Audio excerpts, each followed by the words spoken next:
September in Alaska is one of the most picturesque times of the year to visit the state. It's the month where summer just starts to lose its hold. The landscape turns crisp and clear, and it's sprinkled with the orange and yellow hues of autumn. This is also the final flurry of activity in the vast wilderness. Animals hurry to finish their winter dens and to eat what last living morsels are left growing to build up as much fat as they can for the long winter months ahead. Once the winter truly settles in, both animals and humans are confined by the snow and ice that blanket the landscape.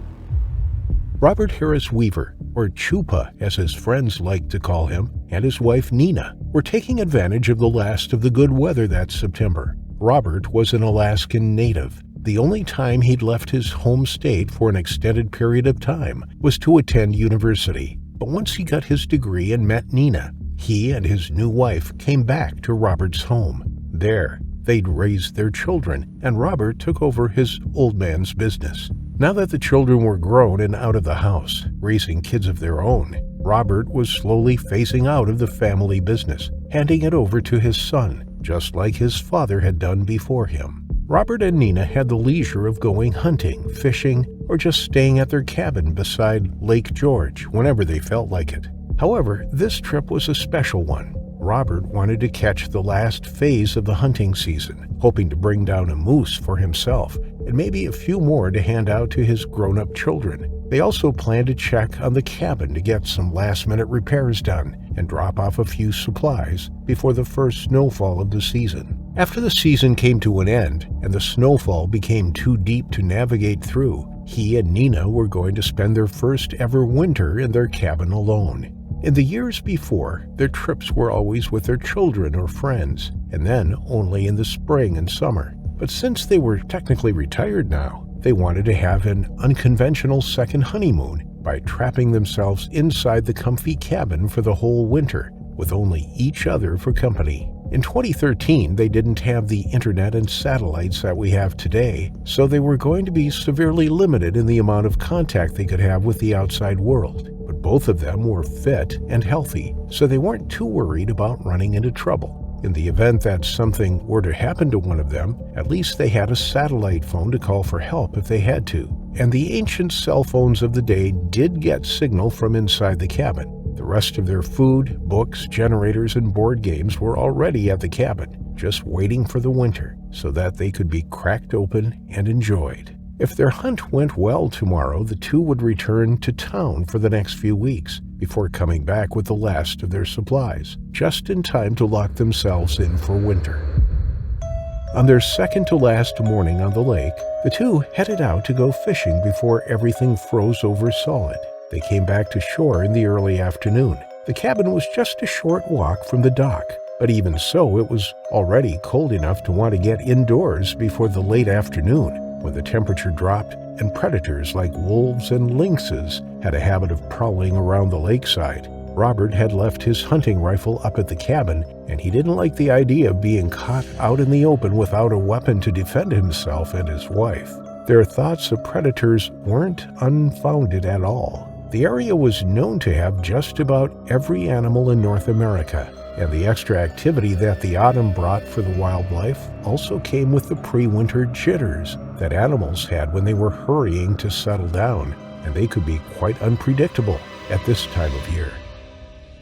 They tied their boat to the dock and started to make their way back home. Robert was carrying the fishing poles and the tackle box, and Nina had her 2 buckets of fish. They chatted as they walked and kept their eyes on the uneven ground before them. It was easy to take a tumble over a rock or twist your ankle in an indentation in the ground. They walked about 100 yards up the slightly sloping hill before they started moving through bushes and the first growth of the forest. Another 50 yards ahead, in the thick of the trees, stood their 2-bedroom log house, almost completely hidden from view. A few hours before they arrived, an old male black bear had begun to poke around the place. It came from the forest that morning when it caught a whiff of something edible. The old bear found 2 trash cans and spent the morning ripping open the bags, rummaging through the contents, and eating whatever it could find. By the time Nina and Robert came back, the bear had left a mess of strewn garbage at the back of the cabin. and it was quite annoyed. The food sure smelled promising all the way out in the forest, but there was so little in the plastic bins that its stomach wasn't even close to capacity. It had wasted all of the morning on just a few scraps, and now it had to start looking for food all over again this late in the day. Just as it was about to leave, it caught the scent of something else: fish. The bear smelled Nina's catch long before it even heard the couple's approach. It was just picking up speed, jogging toward the smell, when it stopped short at the sight of the people walking toward it. Nina and Robert both had their heads down and didn't notice the animal standing in the crop of trees. For a moment, the bear took in the situation. It was hungry, and Nina definitely carried the source of the promising smell. But black bears preferred to avoid humans if they could. The old bear wasn't stupid. It knew very well that people might seem small and weak, but they were an unpredictable species, and this kind of bear was naturally wired to avoid them when they could. Standing very still, the male mulled over what to do, but before he could make up his mind, the people were coming dangerously close to where he was standing. It was becoming increasingly nervous about their proximity, and the added smell of fish was grating on his senses, adding fuel to the winter jitters. The people were now just a few meters away from the unstable bear, which reared on its hind legs, letting out an ear-splitting roar. Nina and Robert nearly jumped out of their skin at the sudden blast of sound from the trees. The bear stormed forward a few feet, trying to show off as much of its 230 pounds as it could in the hopes of intimidating them. It still wasn't quite sure how to approach the situation, so it waited for them to make the first move. Apparently, they reacted the wrong way. Nina was slightly ahead of her husband when she dropped her 2 buckets, spilling the contents over the rocks beneath her feet, and she screamed. Robert rushed forward, placing himself between the animal and his wife, yelling and waving his arms as he went. This wasn't the first time Robert had come across a black bear, and all of them, even the ones as big as this one, ran away if you made enough noise, but he'd never walked into one head-on. The creature saw this as a direct attack, and its instincts took over. Its velvet coat shook majestically as it sped over the ground at the man who was posing the greatest threat. It streaked at an alarming speed, covering the 12 or so meters between them in just a few strides. Robert managed to shout at Nina to run just before the bear's massive body slammed into him, forcing the air out of his lungs and sending him crashing into the ground. The bear and man skidded across the rocky lakeshore, the jagged rocks tearing away the back of Robert's jacket as they went. Nina ran, and she didn't look back to see the animal on top of her husband, tearing with its paws and teeth at Robert's chest and head. But she did hear his agonized screams and the murderous growls and roars from the bear behind her. Nina reached the cabin in seconds, yanked open the door, and grabbed the rifle leaning against the wall. Nina was confident enough with the rifle. She'd had many turns during target practice, but she'd never actually had to use the weapon to bring anything down. Running and fumbling with it, she loaded the rifle as she made her way back to where Robert was. But when the scene came into view, her stomach dropped. The man laying on the ground was no longer recognizable as Robert. His entire upper body had been mauled so badly that there was little left to see of him except copious amounts of blood and the shreds that were once his face. The animal was still on top of Robert, and somehow Robert was still alive, his arms feebly grabbing onto whatever piece of fur he could. In the seconds that Nina had taken to get the gun and come back, Robert's screams had turned into bloody gurgles and painful gasps. She raised the weapon and pulled the trigger. Click, click, click. Nothing happened. The gun was jammed tight, so she struck the nose of it against a nearby rock and fired again and again and again. Still nothing, just that empty click. Nina, desperate and panicked, threw the entire gun at the creature. When the heavy metal shaft hit the bear, it lifted Robert, who had now stopped moving, into the air by its jaws and threw him aside. Robert landed with the dead weight of a stone several feet away. Nina grabbed one of her plastic buckets and threw that at the bear too. Enraged beyond reason, the animal then rushed at Nina. With only seconds to react, she managed to get hold of a sizable rock and threw it at the approaching creature, hitting it square on the forehead. That last stone saved Nina's life. The beast was momentarily dazed as she realized just how close it was to her. She could smell the earth and blood on its body and see the chunks of her husband's skin stuck in its muzzle. Nina did the only wise thing she could. She ran. She didn't look back. She knew she only had a few seconds before the animal came to its senses. The rock was just enough to buy her those precious few seconds, and she pumped her legs harder than she had ever done in her life. She skidded through the open door of their cabin, shutting it behind her. The bear had turned back to Robert when it shook off the blow. Seeing that the woman was nearly at the house, it didn't bother to go after her, not when the other one was already taken care of. Inside the log building, Nina scrambled to find her cell phone. The satellite phone that they carried for emergencies was strapped to Robert's belt, and there was no way to get it now. She found it and dialed 911. Before the operator answered, Nina was at the window, but the bear and Robert were both gone. Even from a distance, she could see the bloody drag marks that led into the forest. Sobbing and nearly incoherent, she tried to explain what had happened to the woman who finally picked up at the other end of the line. It took a good 10 minutes before the operator had some idea of the situation and a rough set of directions to get to the secluded place in the Alaskan wilderness. This garbled set of instructions, given by the hysterical Nina, made it difficult for emergency helicopters to locate the cabin. But from the air, the pilot spotted their blue Jeep standing out against the green and yellow of the autumn trees. By that time, it was already evening, and poor Nina was still huddled with her back to the door. She was taken away by air to be treated for shock at the closest hospital, even before the search for Robert began. All through the night and well into the next morning, rescue personnel and almost every person in a 50-mile radius of the lake came out to help. By the light of day, they could follow the bloody trail and finally locate Robert's remains hidden in a dugout den. The animal had obviously feasted on the man through the night, but there was no sign of the bear yet, so the search was widened. If bears attack once, the likelihood of them doing it again is almost certain. They couldn't take any chances. But in the end, the bear found them first. It came back to continue its feeding on Robert's remains, only to find a trooper standing at his hidey hole, and its kill was gone, taken away to the morgue the night before.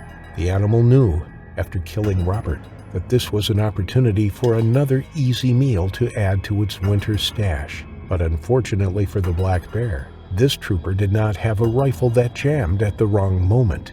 He became aware of the movement behind him and discovered the animal obviously stalking him, ready to pounce on the man from behind.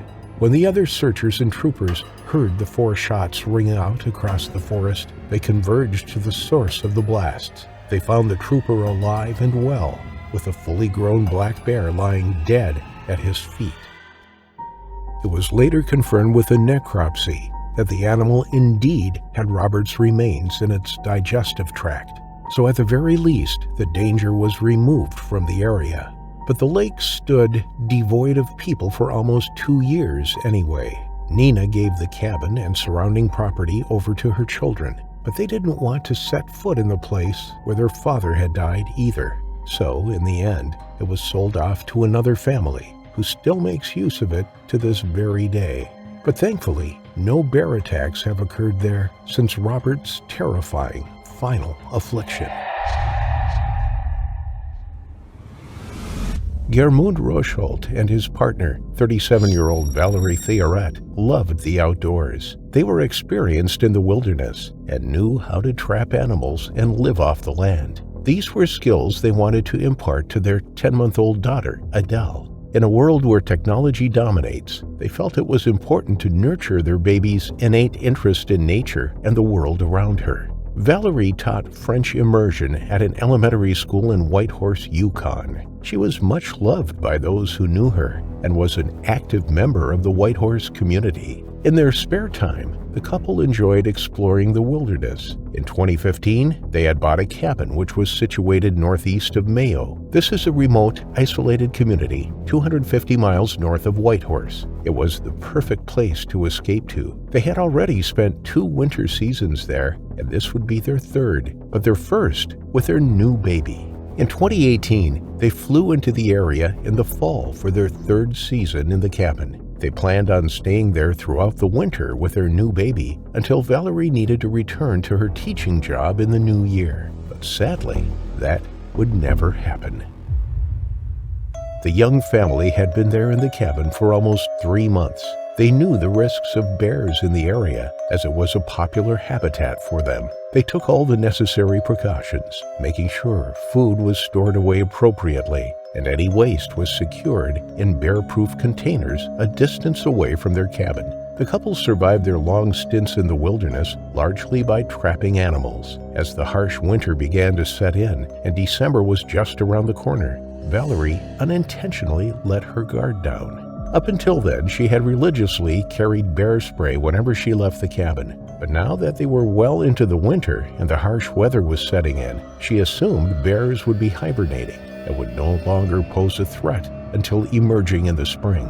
But she couldn't have been further from the truth, and in fact, any bears still awake during the winter are desperate bears. They likely have not fed enough to build the fat reserves to make it through the cold, dark winter months, and are more likely to launch a predatory attack as a result. This is exactly what happened.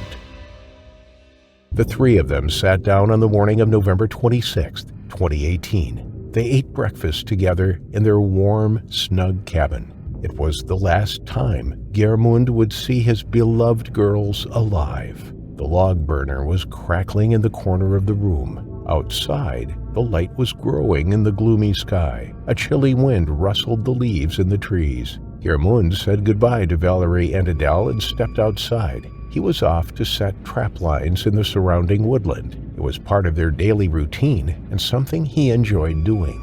Valerie cleaned up and wrapped herself and baby up in warm clothes before heading outside. She then pulled the baby carrier over her head and placed Adele inside it. The two of them opened the cabin door and went off for a walk. Adele's little head bobbed along as she was carried on her mother's back. The sounds of nature filled their ears. Being outside together was a magical time, and the baby was taking in all of her surroundings. The fresh air was calming, and Valerie walked along the path from their cabin. But she was unaware that the two of them were being watched. Only moments before, a male grizzly bear had been ambling along the same path, its huge paws leaving prints in the soft mud. When it heard the cabin door open, it leapt off the path and hid in the undergrowth. The bear was starving, an 18-year-old male that had lived its entire life in that territory. It was a desperate individual, and there was no way he would survive the winter. Instead, he became desperate and searched for any food he could find. Only the previous day, he had come across a porcupine and had devoured it in one go. The quills of the porcupine, however, had pierced the bear's gut, causing severe pain and damage. The bear could see Valerie and her baby leaving the cabin and crept along in the undergrowth behind them. It moved slowly but purposefully. It was stalking them. Each footprint from the huge predator was silent on the ground. Not a twig broke, not a leaf rustled. It was an expert hunter, a silent and deadly predator, and there was nothing Valerie could do to stop it. When the bear was within striking distance and Valerie was still unaware of what was directly behind her, it suddenly launched its attack. It broke into a full gallop when it was within a few yards of the two girls. Valerie turned just in time to see a flash of brown before she was catapulted to the ground. Her baby screamed as it was crushed under the weight of the enormous grizzly and sandwiched between it and her mother. Valerie tried to kick the bear off, but she was pinned face down to the ground. Then came the fatal blow. The bear opened its jaws and bit down with crushing force behind the back of Valerie's head. The attack was over within seconds. There was little fight from Valerie, as the fatal blow had been delivered almost instantly. She had been caught completely unaware, and even if she had been carrying bear spray or a firearm, it is unlikely she would have had time to use them. Geirmund started heading home at mid-afternoon. He had set his traps and was happy with the work he had done. As he approached the cabin, he noticed fresh bear prints on the path. He immediately cocked his rifle He followed the prints, which led worryingly towards the cabin. Then they veered off into the undergrowth. Gjermund scoured the scruffy brush for any signs of a bear and walked up to the cabin. He opened the door and called out to Valerie. There was no answer. He continued along the path towards their sauna, which was just along from the cabin. He thought Valerie and the baby may be warming up there. He clutched his rifle as he walked quickly, feeling a sense of danger in the air. He couldn't put his finger on it, but something didn't feel right. After walking cautiously down the path, Gjermund suddenly heard a low growl. The hairs on the back of his neck stood up on end. A shiver ran down his spine, and he felt his heart thundering in his chest. He knew what that sound meant. He was being watched, and he had surprised a grizzly bear, a bear that was defending its cache. In an instant, the bear suddenly rushed out of the undergrowth. It had been concealed by the bushes and trees lining the path Gjermund was walking along. He saw the flash of brown as it charged full pelt at him. Its ears were pinned back against its massive head, its jowls wet and jaws slightly agape. Gjermund didn't hesitate. He raised his rifle and fired a shot. It hit the bear, but the beast kept running at him. He fired again, and twice more. He struck the bear in the chest, and it crashed down to the ground, skidding on the wet mud and landing at his feet. It was dead. Gjermund called out to his partner and daughter. He was desperate to find them and began searching the woodland running alongside the path. That's where he found them. 2 motionless bodies lying on the path just 200 yards from where he had shot the bear. He rushed over to them, but tragically, it was too late. The grief he must have felt would have been immeasurable. To have their lives ripped away in an instant was heartbreaking, and Gjermund's life was turned upside down that day. Their enjoyment for the great outdoors had ended in tragedy, and for Gjermund to lose his young daughter as well before her life had really begun was almost too much to take. Officials performed a necropsy on the bear and reported how emaciated it was. It had been struggling to find food and had turned to people as a last resort. They warned that, although bears are usually hibernating from November through to February, some are still sighted in December and January. They want to change the narrative that bears aren't around during the winter. It is dangerous to let your guard down when you least expect bears to make an appearance. Despite this, officials also said that there was nothing Valerie could have done. Although it is a cliché, she and her daughter really were in the wrong place at the wrong time. A predatory bear is skilled at tracking its prey and sneaking up on it without being noticed. That is how it hunts. And whilst during a defensive attack a bear will likely walk away once it sees the threat had been neutralized, during a predatory attack its aim is to kill, and it won't stop until you meet your terrifying final affliction. Christ was an experienced outdoorsman and an expert trapper. He regularly trapped in Alaska and was knowledgeable in outdoor survival and weaponry. He enjoyed the solitude that the outdoors gave him, the adventure of living off the land amongst nature in the great outdoors. In February 1939, he set out to Prince of Wales Island. The island covers an area of about 2,500 square miles. Today, it is popular with the tourism industry for the excellent hiking trails, camping, and fishing that it offers. Christ followed the Thorn River upstream to his favorite trapping spots.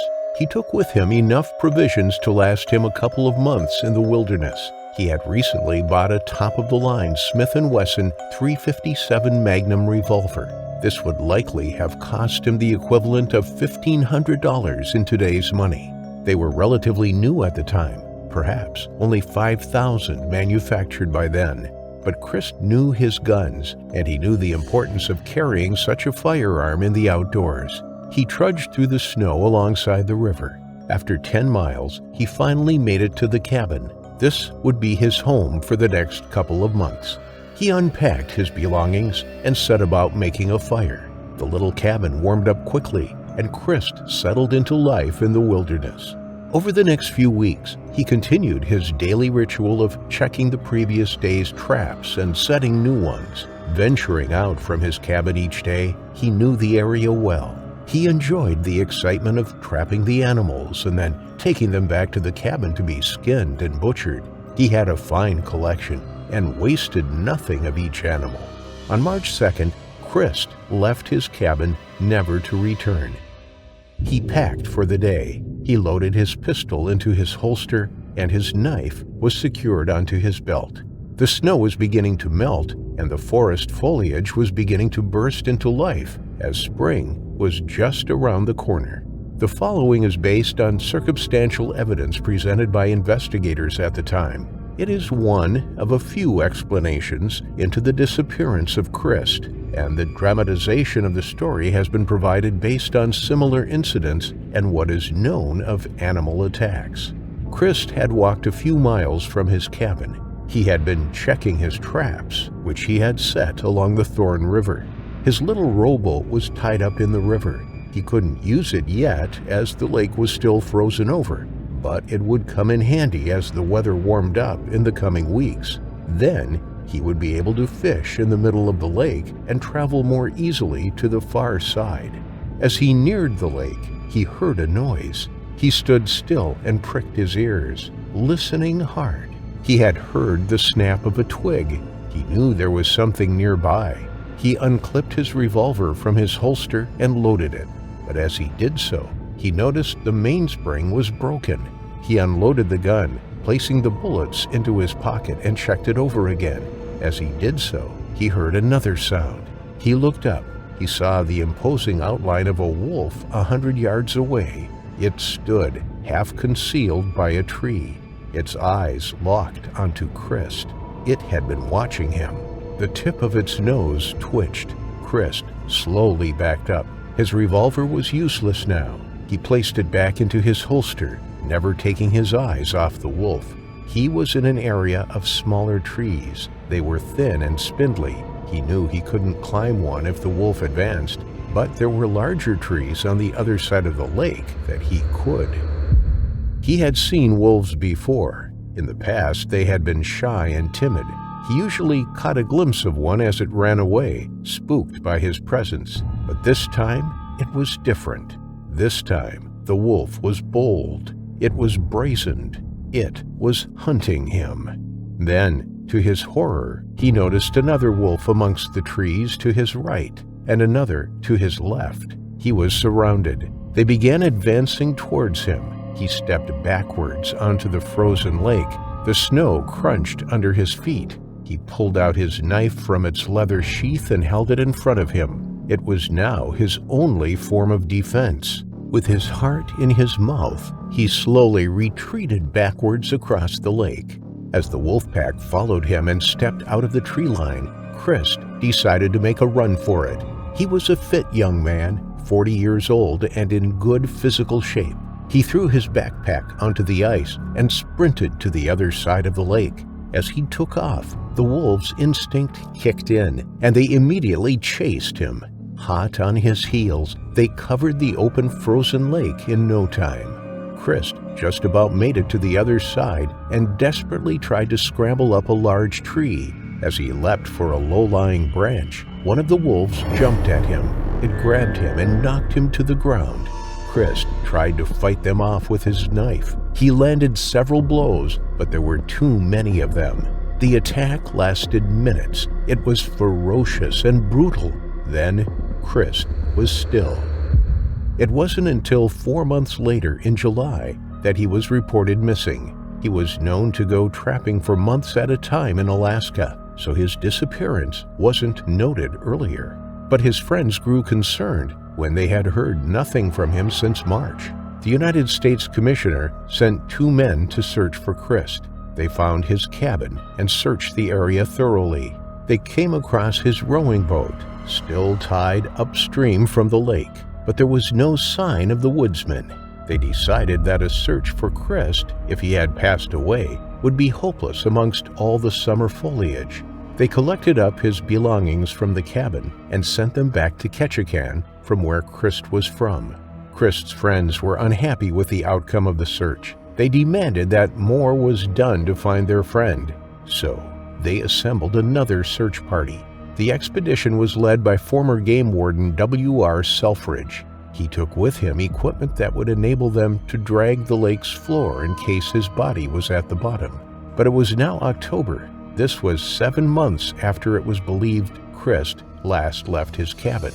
Their search was incredibly thorough. They found the cabin on October 30th, and almost a week later, on November 5th, they found what they believed to be some of Christ's remains and torn clothing. It's possible Christ died of a heart attack or some other illness, but evidence suggested that he was pursued and then eaten by a pack of wolves. The most important pieces of information that were discovered were the sheathed knife and the revolver. The knife had wolf bite marks on its handle and was found on the lake's shoreline, not in its sheath, along with some torn clothing.